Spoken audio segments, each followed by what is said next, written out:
আচ্ছা পুতুল দি, তুমি এখানে দাঁড়িয়ে দাঁড়িয়ে কি করছো? কত কাজ পড়ে আছে, জামা কাপড়গুলো মিলে দেবে যাও। গরম লাগছে রে বাবা, এই শাড়িটারই পরে দাঁড়িয়ে দাঁড়িয়ে তাই তো বাতাস খাচ্ছি।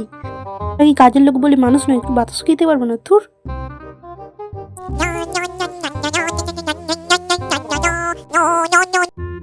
হে বলো। হ্যাঁ আমি ঠিকই আছি।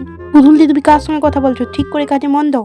কি? আমি কাজে মন দিচ্ছি না? তোমাদের কি সংসার টংসার বলে কিছু নেই? তোমাদের কি একা সংসার পাতি আছে নাকি?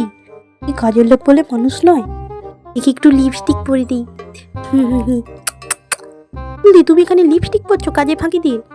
এই কাজের লোক বলে মানুষ নয়, আমাদের কি সাজকে গুজতে একটু ইচ্ছা করে না? তুমি কোনো কাজের পর করো না সব। কি স্বাদ। তুমি এখানে দাঁড়িয়ে দাঁড়িয়ে চা খাচ্ছ? ওখানে বাবান চা মাগ দিচ্ছে। এবার তোমার বাবানকে তো এক্ষুনি চা যেতে এলাম, তোমার বাবারই তো না বললো এখন চা খাবো না, একটু পরে খাবো। একটু চা খেতে খেতে একটু টিভি দেখছিলাম। বলে কি একটু শান্তি চাও খেতে পারবো না? একটা পুতুল দি কিছু বললেই মুখ ঝামটা দিবে আমাকে।